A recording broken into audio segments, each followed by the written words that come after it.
right, good morning, everyone. We are looking at Micah 1:7. So if you turn there in the Word of God, and we're on page 15 in your notes. Micah 1:7. And also, just briefly looking ahead, there's also a page out there for overview of regression, that is spiritual regression. This is exactly what happened in Samaria, where they were engaged in idolatry. We're going to see this and discuss. Honestly, it's kind of an interesting subject because we're going to talk about cult prostitution. And it is always a fascinating subject. Anyway, this is so common in antiquity, and especially in Samaria, and the impact that it had on that society was huge, in all of it in a negative sense, of course.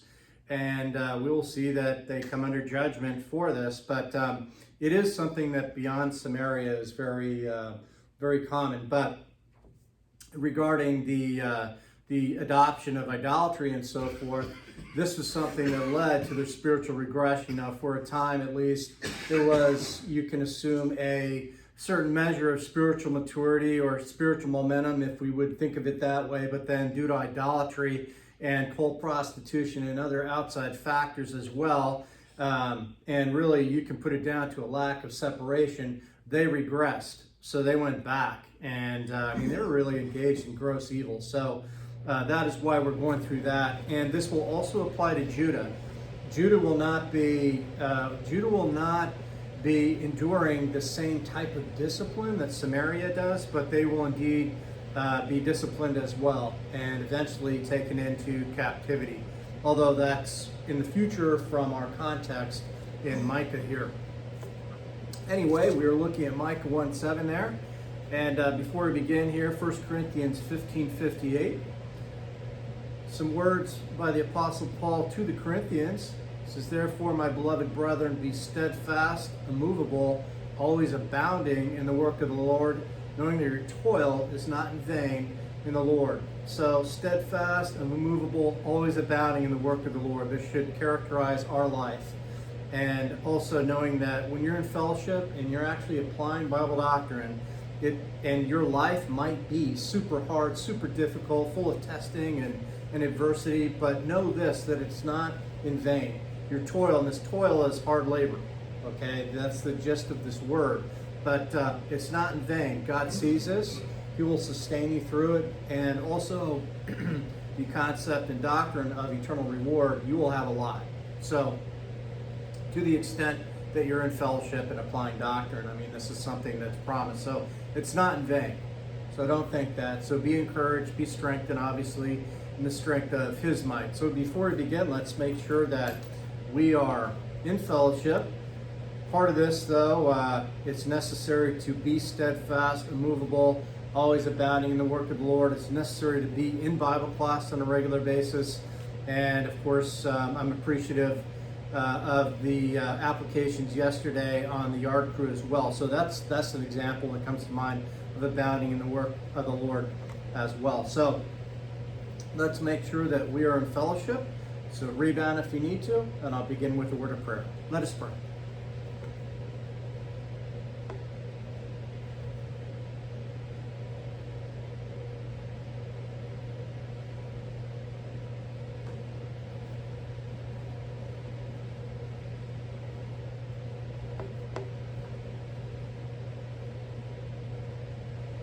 Father, thank you for this opportunity that we have in these last days to study the book of Micah. I pray that you would bless us in this study, bless us in this Bible class, that we might further gain in spiritual knowledge. We ask this in Jesus' name I pray. Amen.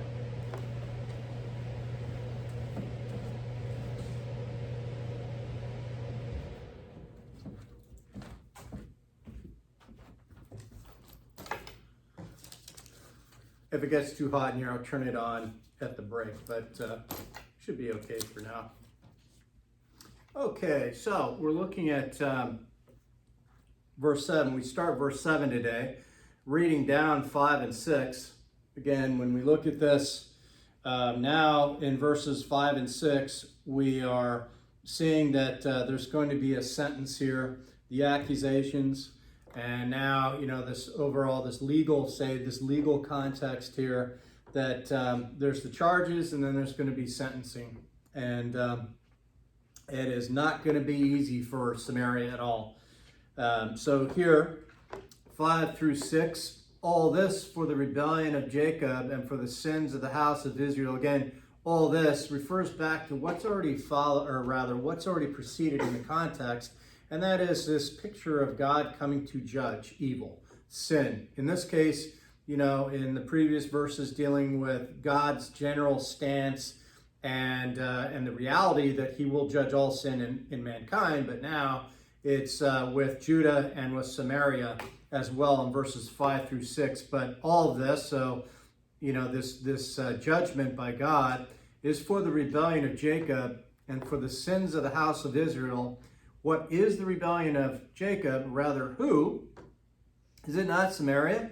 What or who is the high place of Judah? Is it not Jerusalem? So again, that rather than what, there's who. This places the emphasis, the responsibility for this evil on the leadership. They weren't solely responsible, but they were held responsible for this. And when we go into this, we'll actually do some studies of some of these kings, bad kings, and they were super evil, and it is something that you can see exactly why, under God's standards, why they came under judgment. And just principle, leaders are held responsible, and it is something that we have to take, if we're leaders, we have to look at this and execute our responsibilities, if you will, fulfill our responsibilities according to doctrine. Micah continues, "For I will make Samaria a heap of ruins in the open country, planting places for a vineyard. I will pour her stones down into the valley and will lay bare her foundations."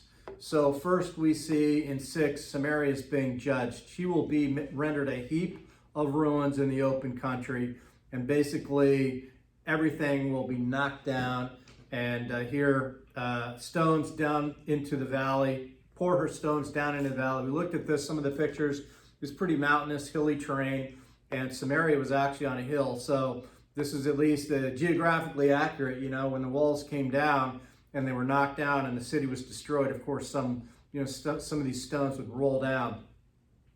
And again, this is what you see. Later on rebuilt by the Romans and others, but at the time, this prophecy was absolutely fulfilled. So moving on to verse 7 here. All of her idols, again, the subject is Samaria. So we're continuing here. All of her idols will be smashed, and all of her earnings will be burned with fire, and all of her images I will make desolate, for she collected them from a prostitute's earnings, and to the earnings of a prostitute they will return. This is a slight change here. I didn't put brackets around it. I should have, but in most translations you have harlot. That's fine, and if it was 300 years ago or whatever, and it's the same thing, but when you say harlot to me, it's like, what? Harlot, okay, I know what that is, but if you say prostitute to me, a different picture comes to mind, okay? And, if you say, well, they're going to legalize harlotry. What? And you understand legalized prostitution, so that's why I changed it. And that's exactly what they were, same thing. They were doing their job for money, okay? And in this case, though, they're sacred. This was, we would, in our vernacular, right? This was legalized prostitution, but almost required based on your religious beliefs. So it's not the same as secular, but there are similarities, of course. But anyway, we'll get into that. So again, all our idols will be smashed, all of our earnings will be burned with fire, and all of our images I will make desolate, for she collected them from a prostitute's earnings, and to the earnings of a prostitute they will return. So the analysis of verse 7 here, point 1, in the previous verse, the first part of the sentence against Samaria was revealed. That would be verse 6. So what we saw there was the city would be demolished down to the foundations. The foundations would be laid bare. the city would be utterly destroyed. 2, the loss of the fortifications would coincide with the loss of her idols, of course. 3, verse 7 indicates all vestiges of Samaria's idolatry and false religion would be eradicated. And this is, as we will see here, very strong language when you look at this. And so obviously when you knock down Samaria, say with the accompanying temples and shrines and various places of worship, then, you destroy the city, you destroy the idols too.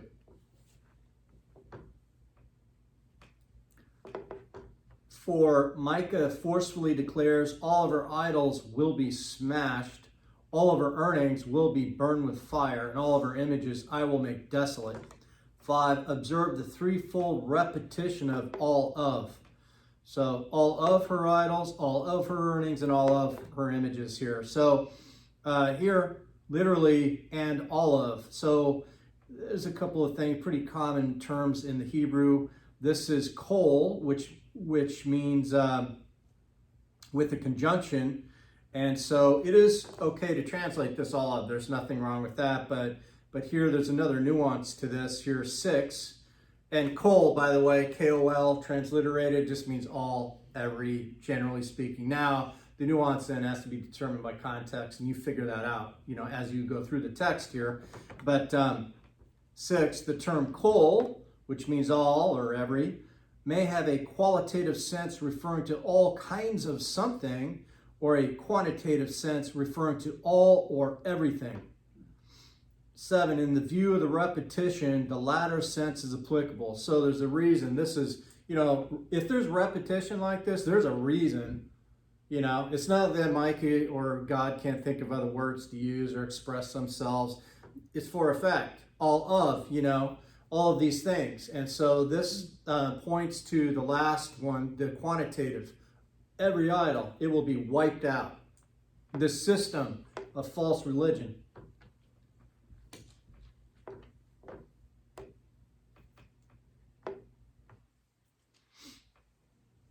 7, in view of the repetition, the latter sense is applicable. So every idol, regardless of form, would be destroyed.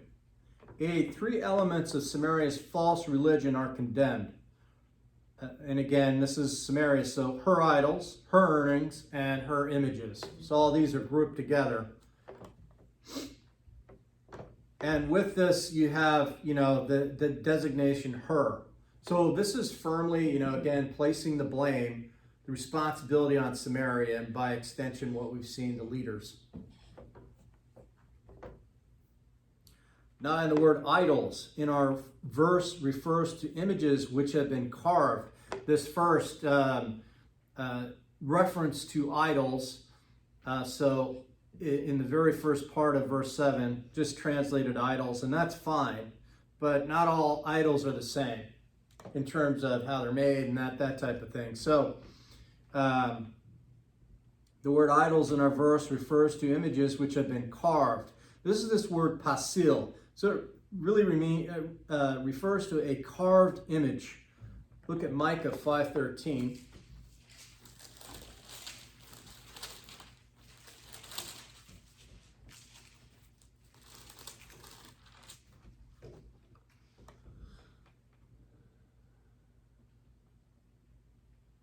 I will cut off your carved images and your sacred pillars from among you, so that you no longer bow down to the work of your hands. So carved images. This is our same word translated idols. And are they all idols? They are idols, but again, different nuances. And some things could be carved out, but others could be cast or in some other way built or constructed.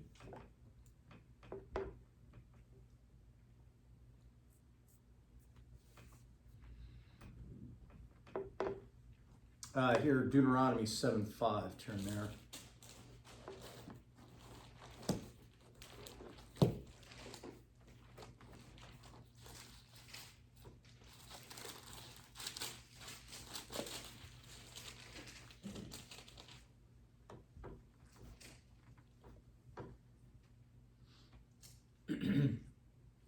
So you're starting in verse 1, one of the well-known passages dealing with the issue of separation and actually why it's important. Why God actually said, don't do this. Don't intermarry with these people, these pagans and so forth.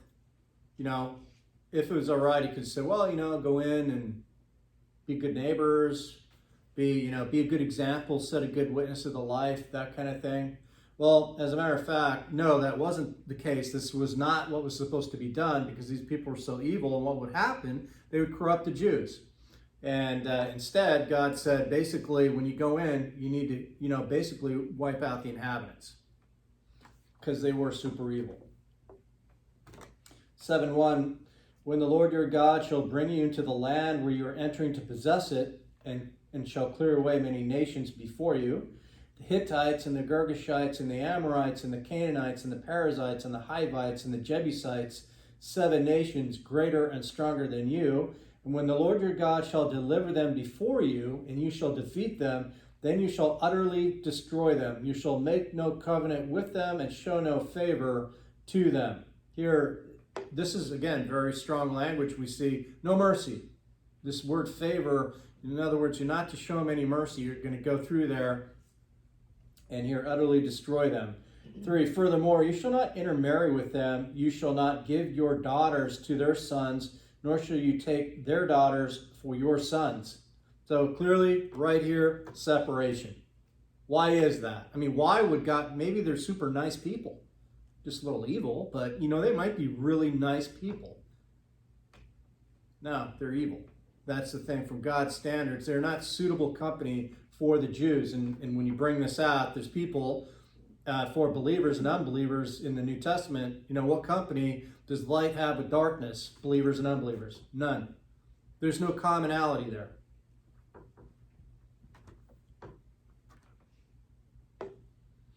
So you're not to intermarry with them. Verse 4, for they will turn your sons away from following me to serve other gods. Then the anger of the Lord will be kindled against you, and he will quickly destroy you. But thus you shall do to them, you shall tear down their altars and smash their sacred pillars and hew down their asherim and burn their graven images with fire. So this word graven images, this is our word, pasil. But you can see that, this is one of the things, the pitfalls that the Jews fell into time and time again. This was not one thing, and, you know, they were constantly dealing with this issue of being corrupted by the nations around them because they did not follow God's command. And ultimately, when you consider what this meant to the Jews, the catastrophic events throughout their history because they disobeyed God, and it started with separation. In many cases, they would not separate. And then so this led to captivities, it led to, dispersions among the nations that were permanent. And, and then when you consider once they were out in the nations, we think in our recent history, the Holocaust, there's a Holocaust, but also the persecutions they went through in various nations where they were for centuries. Various, the Inquisition and these other, like in Europe alone, if you look at the persecutions that came upon them, and you trace this back to disobedience, but all the way back to disobedience and refusing to separate. Actually, you can trace it all the way back there. It's actually quite easy why they got out in this mess. And because of refusal to separate, then they were spiritually corrupted. And this is really the thing here that you see, that God is judging this idolatry, this false religion. Really, this spiritual prostitution too. We're talking about literal prostitutes here. We will be, but there's the other element of spiritual prostitution too. There's plenty of that if you went into all these, like if you were to look at some of the words used for prostitute, many of the contexts would deal with not the literal practice of prostitution, but actually the metaphorical way in which, Israel played the prostitute, harlot, among the nations. That was very common, and she was always condemned for this. And what James would say, the book of James, would say that, you have also spiritual adultery as well. So it's closely related, where there's a marriage relationship, and then Israel at certain points is depicted as being very unfaithful, an unfaithful wife or bride, that kind of thing too. So it's very graphic.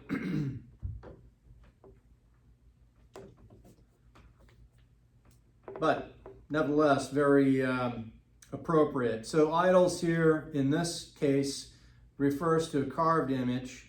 Now 10, so these carved images, they're going to be smashed. So 10, smash is smashed or hammered to pieces. This is an intensive verb. And so it's not just going to be, you know, there's a difference if we say, okay, it's broken, you know. I just tipped something over in my office, actually, it came to mind, right before coming out here, and it broke the hinge, some of the wood. Now, that's okay, I can fix it, right? I can see here, I'm thinking, okay, I'm gonna use glue, and you know, it'll be fixed, it'll be fine. It's another thing if it'd fallen over and been smashed to bits. Then it's just look at it, put it in the trash. That's about it. But that's kind of the thing here. It will be obliterated. These idols will not be salvageable in any way, shape, or form. They'll be smashed. So this word cut off, crushed finely, or crushed to pieces, smashed to pieces. Moving on, 11, our term earnings. So we have gone from her idols, Samaria's idols, to her earnings now. Our term earnings refers to the wages or earnings of a prostitute. This word earnings is ethnon. And in other cases, it can mean a gift, but this is basically payment for services rendered. This is the wages of a prostitute here. 12. This noun occurs 3 times in our verse. The other 2 occurrences are specified as a prostitute's earnings and earnings of a prostitute. So it's the same thing, but this occurs by itself, earnings. But just so that we're clear, it's all the same thing, and it's limited, I should say, to prostitutes. And it's not a matter of, let's just say, someone making a charitable contribution to the shrine or temple. No.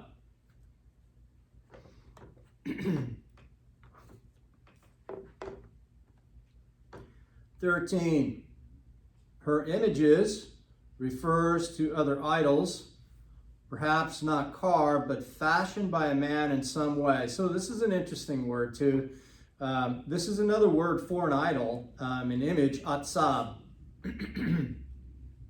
And 14, just as these idols will be crushed to bits, smashed to bits, now these images will be made desolate. So 14, these images will be made desolate, which points to a sight that terrifies people.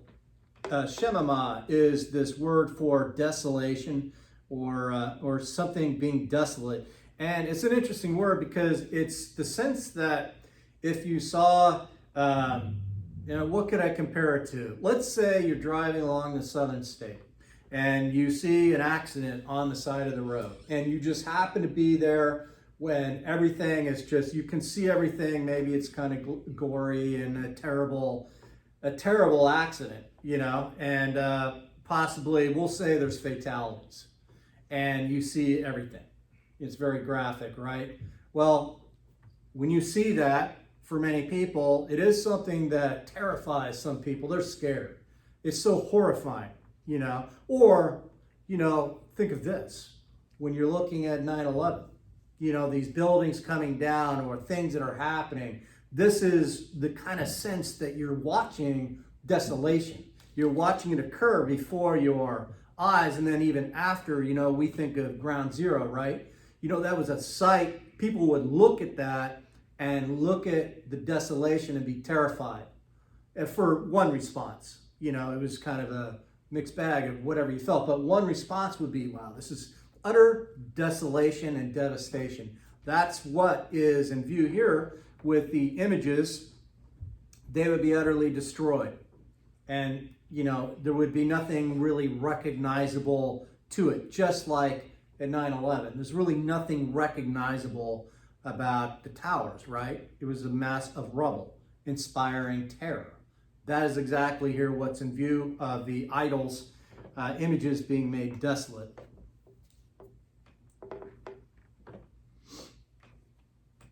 So it's a sight that terrifies people.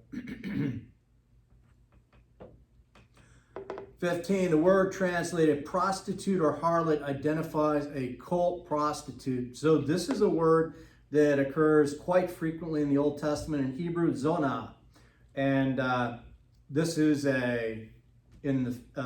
grammatically, it's the grammatical gender is feminine. So this has to do with here a female prostitute. And you think, well, of course. No, not of course. There were male prostitutes as well. So, 16, idolatry and cult prostitution here. Our verse indicates female cult prostitutes, but in some cults, male prostitutes were available. 1 Kings 14:24, turn there.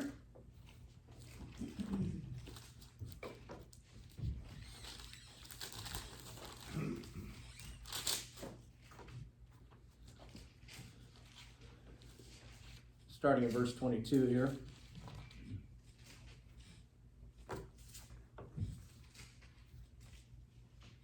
And Judah did evil in the sight of the Lord, and they provoked him to jealousy more than all that their fathers had done with the sins which they committed.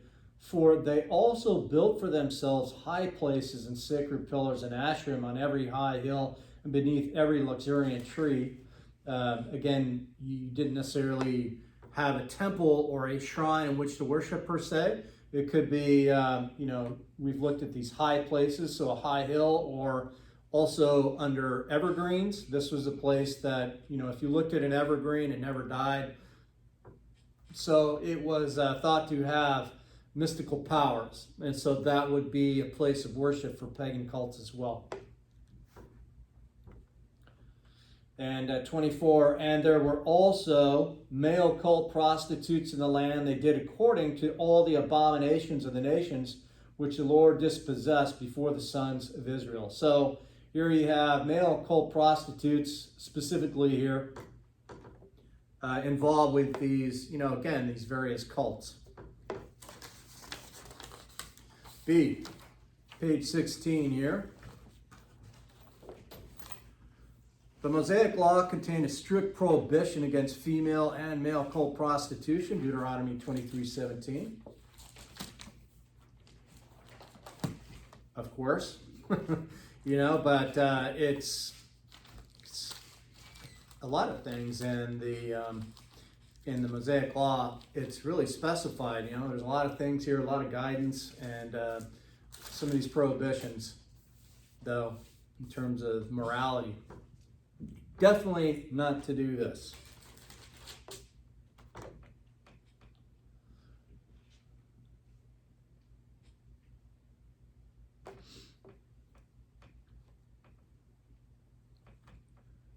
"17. None of the daughters of Israel shall be a cult prostitute, nor shall any of the sons of Israel be a cult prostitute.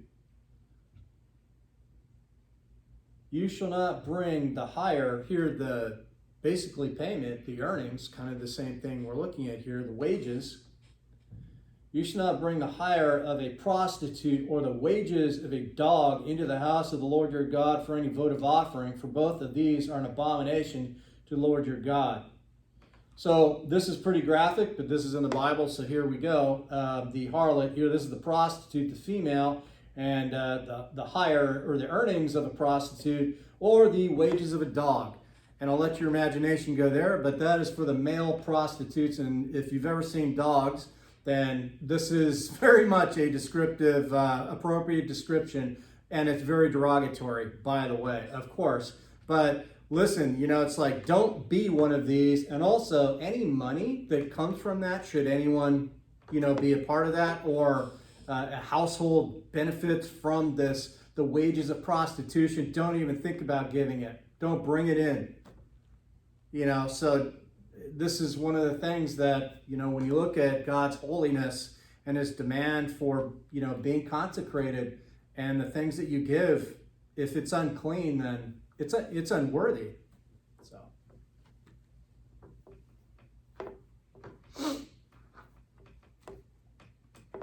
Yeah, it's basically you go out and rob a bank, And let's say you're really successful and you get away with 10 million, and you give $1 million to Faith Bible Church. Okay? How are we going to be happy? No, we are not. First of all, God would not be happy. These are unworthy. I mean, this is kind of the same thing. If you're going to gain money by illicit means and then think it's going to be good to contribute because, you have to give to the church. Yet on the other hand, you're totally ignoring God's, we're very selective that way in our old sin nature, but it's like, don't even bother, and with illicit gains. That is can only be perpetuated for a time, by the way. God is really much, will shut the person down eventually with this. It's kind of the same thing, though. Not even worthy, but you see a very emphatic denunciation of this prostitution. Leviticus 19:29.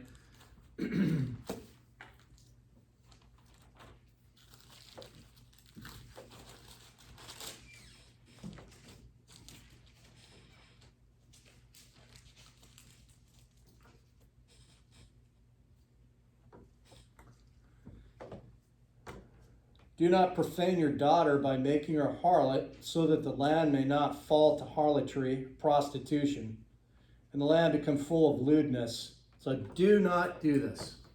What did Samaria do? They did all of this. So they paid the penalty, very severe penalty. Remember, what happened to them? It wasn't just a city being destroyed. The entire population was deported to Assyria. Not only did they lose their homes and through military conquest and so forth, they had to leave the land forcibly as slaves to the Assyrians. So that's what happened to them. However, they had their chances to repent. They had their chances to cease and desist. And that's one of the things that you see, in Israel, Northern Kingdom and Southern Kingdom, these good and bad kings. The good kings, what do you hear about them? What made them good? Well, one of the things that made them good was they knocked down the Asherim, they knocked down these high places and destroyed them and pulled down these idols. That's one of the things that made them good. The bad kings, they erected these idols. They established cults of prostitution and so forth.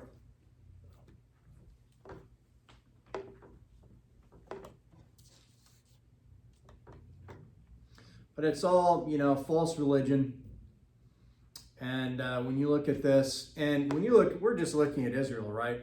As a culture, Israel, both northern and southern kingdom. This was very common throughout other nations as well, as we will see. Despite being forbidden by the law, it was clearly widespread in Samaria. Indeed, prostitutes were found in a variety of places.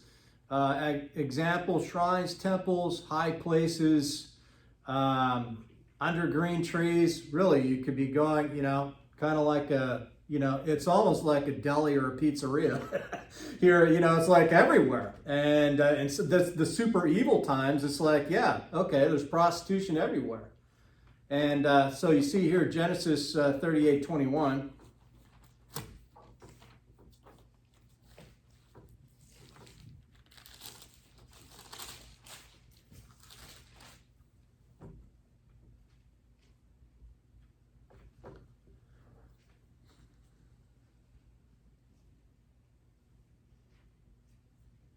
So this was the situation. This is a sad situation here. Judah and Tamar. And Tamar posed as a cult prostitute, slept with Judah, basically to get her way. He shouldn't have been doing that anyway. See, that's where everyone's wrong here. That is the thing. And anyway, without going into all that, just this passage shows you at least the common theme. Prostitutes were very common.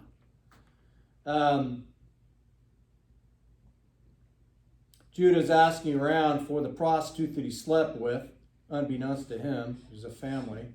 When and he asked the men of her place, saying, "Where is the temple prostitute who was by the road at Anaim?" And they said, "There has been no temple prostitute here." So by the road, just on the side of the road. So he returned to Judah, and I did not find her. And furthermore, the men of the place said, there's been no temple prostitute here. So that's one place. So you have on the side of the road, Proverbs 7:12.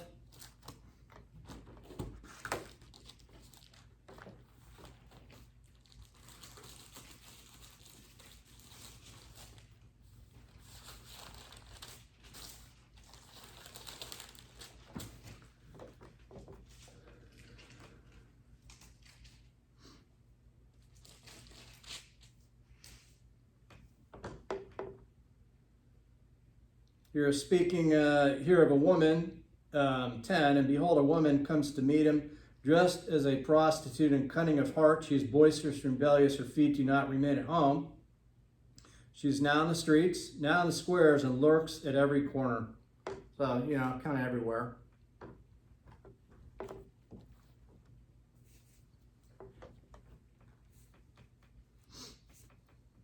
So wherever they can, apply their trade. As a matter of fact, I think it was in the New York Post a couple weeks ago, where there was this one place that I believe it was in Brooklyn somewhere, this one particular neighborhood where the police had decided to enforce basically all this talk of gun violence and so forth. And there's been a lot of shootings, obviously, in the city. They've concentrated their efforts on trying to tamp down on that.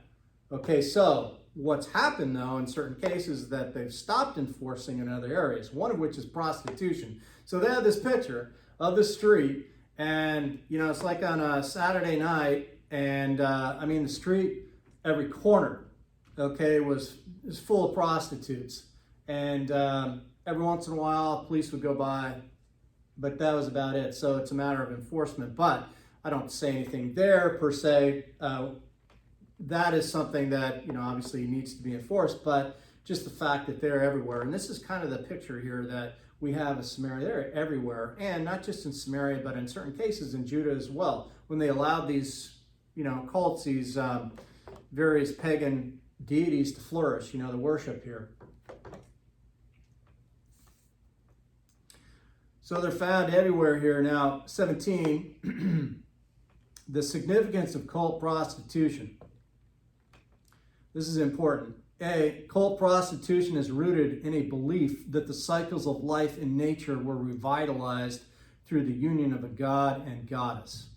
A lot of times, springtime, as an example, but not exclusively, but you have this union between, like, say, Ishtar and Tammuz, Astarte, with Adonis and others as well. You have frequent mention of different Baals, Baal, as gods of various Canaanite cultures, of the Philistines, and then you have here it's already mentioned Astarte, but you have mentions of the Asherim, which is plural, but it's, there's all of these things, and they all have something in common, and they have to do with fertility.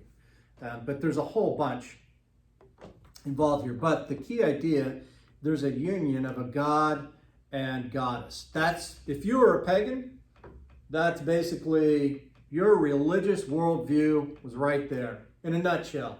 In terms of it, what did how could you explain or how could you understand your prosperity or lack thereof, in life, whether it's prosperity with children, prosperity with crops, all of these different things, just general prosperity. Well, it's obviously relating it to the pagan deities that you serve. Maybe they're pleased, maybe they're unpleased. But what you wanted to do, if you're worshiping, you wanted to make sure that you did your part to please them, right? Because you wanted to be prosperous. So what did this mean? You'd have to worship in a certain manner. And this is where the cult prostitutes came in here. Point B, the union between the god and goddess ensured fertility and prosperity of crops and the populace, whichever god and goddess you served. Now see, the union between the god and goddess was enacted by the worshiper and the sacred cult prostitute through sexual intercourse. So it's not just, this is what they're doing. We know that they're having illicit sex, having sex for money. Okay, yeah, it's prostitution, but the reason behind this It's perpetual seed. It's not just so someone can be satisfied. It is a matter of someone can be prosperous and your whole family and perpetuating your prosperity, basically on down the line. So again, the idea is that it's much deeper than just simply satisfying a physical need or whatever. There was that, but you look at the overall goal here, and it was done to ensure prosperity. So the union, again, between the god and goddess was enacted by the worshiper and the sacred cult prostitute through sexual intercourse. The prostitute was consecrated to the service of the deity and frequently granted a special status. So in this type of religious setting, the prostitutes were actually looked up to, for what they did, because in essence, they were almost looked at in a sense as, almost a representative of the god, or some, a facilitator between the gods so that you can have prosperity.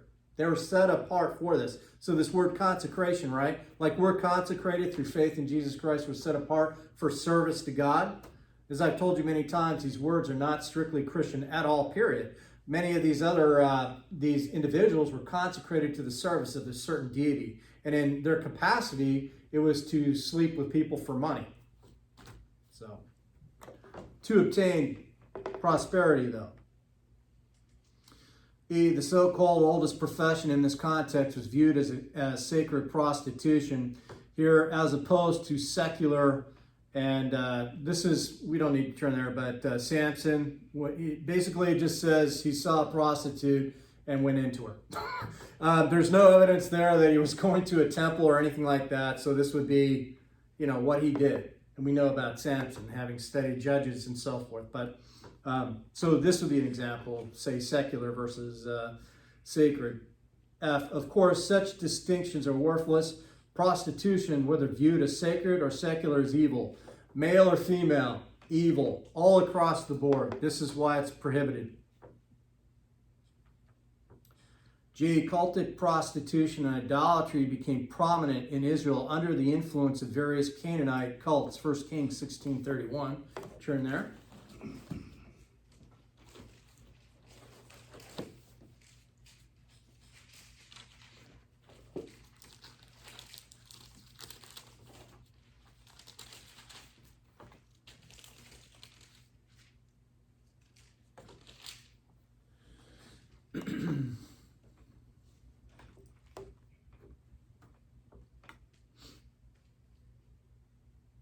Here we read this actually regarding Ahab, and it came about as though it had been a trivial thing for him to walk in the sins of Jeroboam, the son of Nebat, that he married Jezebel, the daughter of Ethbaal, king of the Sidonians, and went to serve Baal and worshipped him. And you can see daughter of Ethbaal. You can just see, even in the English translation, the B-A-A-L in her father's name. This has to do in association with the god. So,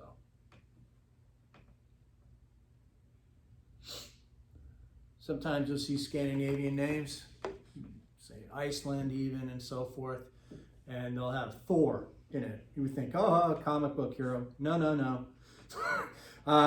Pagan god.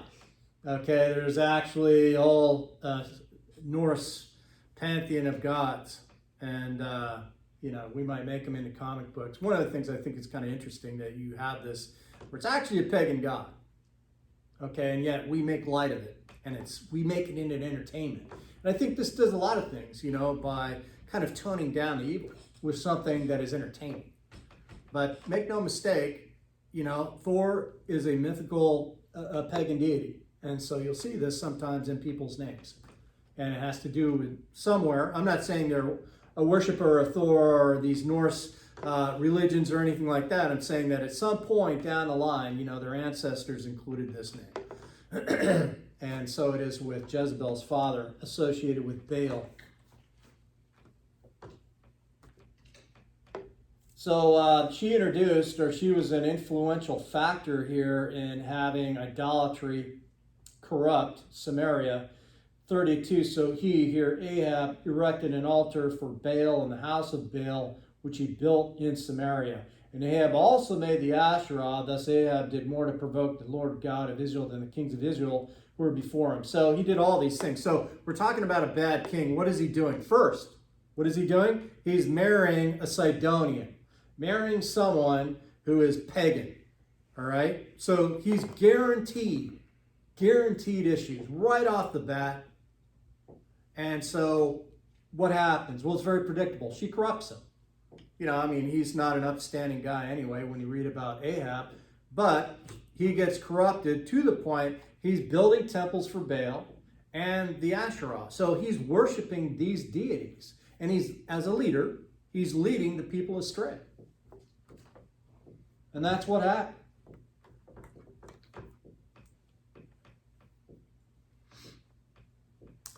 Second Kings 12:3.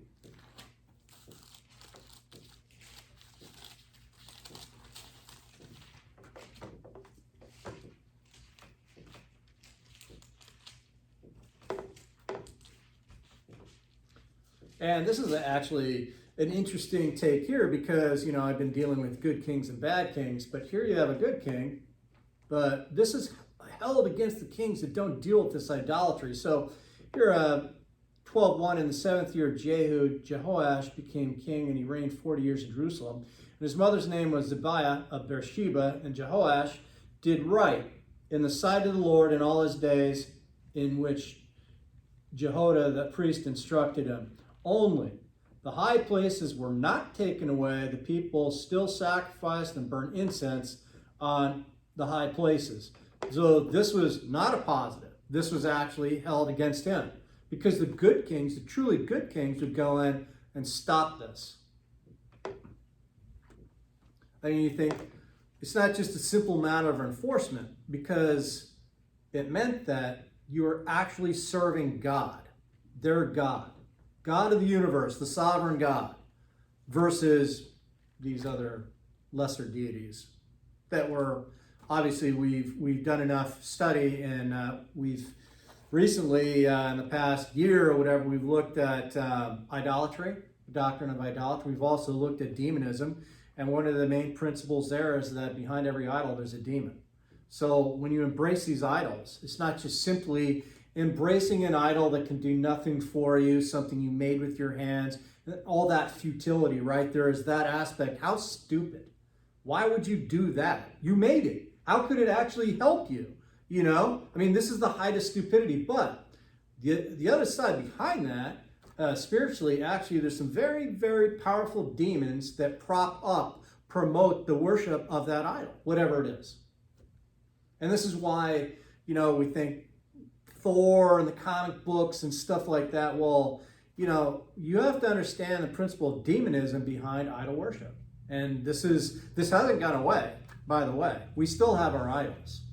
This is something that as a nation, we haven't really been one in our culture that has bowed down to all these various deities like the Greeks and Romans, like the Sumerians, the Jews and so forth. But we have our own idols. But, there's other cultures in the world, they still do this. This is ongoing. It has been for centuries, thousands of years. And it's the same principle. There's demons behind the idols. Now we have our idols like greed. And that amounts to, as Paul says, idolatry. So, by principle, you have a lot of demonic influence behind that, promoting this. And if you look in our culture, we are a materialistic culture, and we promote money. We promote greed. And, what is America known for? In a lot of ways, business, wealth, and how to gain it. And so that the reputation, and depending who you talk to, is that basically, and it's obviously a generalization, but many people think Americans, well, they're not, shallow, superficial. All they're concerned about is money. That's from the outside looking in. But it is true for a lot of people. That's all they're concerned with is money. And this then becomes their idol. Instead of bowing down, they, to an idol, and that physical thing, that, then it's all, virtual now. Virtual idols. You're tracking, stocks, bonds, investments, all these different things, and to an extreme. I'm not saying it's, necessarily bad at all. Obviously financial management and so forth. But if that takes over your life and you're losing sleep over all of this, you better do a gut check and look at your motivations and what's really important. So again, we're back to our relationship with God. It always comes back to that, right? That should be your number one relationship. And by that, I mean this. He is your security. It's not whatever you have invested, whatever that might be. God can remove that. That can be removed in a second. It can be removed really in less than a second by a hacker, if you want to look at it. And then what are you going to do? You're going to cry, and you're going to be really upset and all these different things, but I'm not saying you wouldn't be upset, obviously, if you were the victim of some type of criminal activity like that. But ultimately, if your security is in God, then this will give you comfort. But if that's all you hear is for money or whatever, then you're in for a rough ride.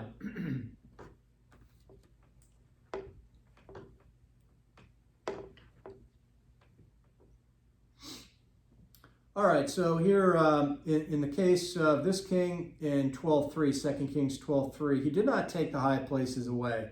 And so what that did, not only was it a black mark on his name, but the people continued to be corrupted. That is a problem. So this was perpetuated. He didn't do his part. 23:7.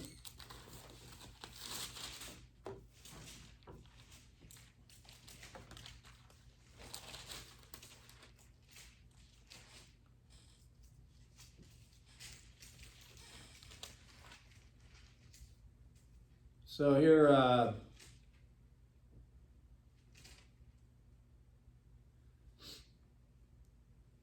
look over at verse 4. Actually, verse 3.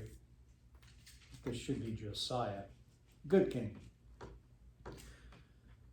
And the king stood by the pillar and made a covenant before the Lord to walk after the Lord, to keep his commandments and his testimonies and his statutes with all his heart and all his soul, to carry out the words of this covenant that were written in this book. And all the people entered into the covenant. Then the king commanded Hilkiah the high priest and the priests of the second order and the doorkeepers to bring out of the temple of the Lord all the vessels that were made for Baal, for Asherah, and for all the hosts of heaven, other deities. And he burned them outside Jerusalem in the fields of Kidron, and carried their ashes to Bethel. And he did away with the idolatrous priests, whom the kings of Judah had appointed to burn incense in the high places of the cities of Judah. And in the surrounding area of Jerusalem, all those who burn incense to Baal, to the sun, and to the moon, and to the constellations, to all the hosts of heaven. One of the main things, worshiping creation again, too. And he brought out the Asherah from the house of the Lord outside Jerusalem to the brook Kidron, and burned it at the brook Kidron, and ground it to dust, threw its dust on the graves of the common people, which is kind of an interesting thing here. This is unclean. So just completely pulverized. And he broke down the houses of the male cult prostitutes that were in the house of the Lord, where the women were weaving hangings for the Asherah. Then he brought out all the priests from the cities of Judah and defiled the high places where the priests had burned incense, from Geba to Beersheba. And he broke down the high places of the gates, which were at the entrance of the gate of Joshua, the governor of the city, which were on one's left at the city gate. Anyway, so you have a lot of this destruction, and it was a constant cycle. They destroy some, and they go back to the covenant, and then they get back into idolatry. And part of that, again, is allowing influences into their society that God told them, don't do this.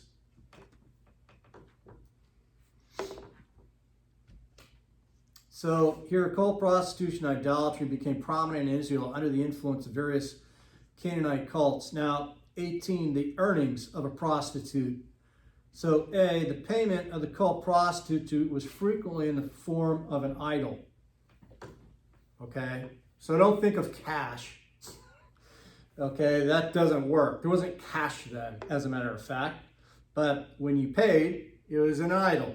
Say, presumably in the idol, let's say you were going to worship Baal, and you were going to go see the cult prostitute. After doing the deed, okay, give an idol a Baal or something like that.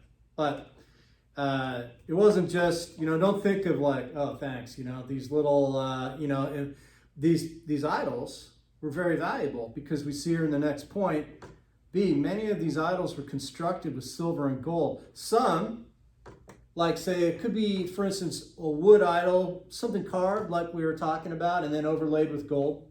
Okay, it could be something like that. Or it could be cast entirely in gold and silver. So a chunk of gold. So it could be very, actually not could be, it was very prosperous there. Judges 17:3.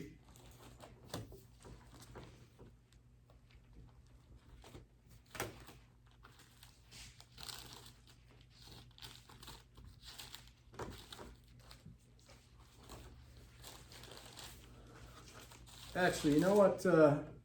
Find your place there, put a marker in there, and actually it's time to take a break. So we will take a break and come back at 11.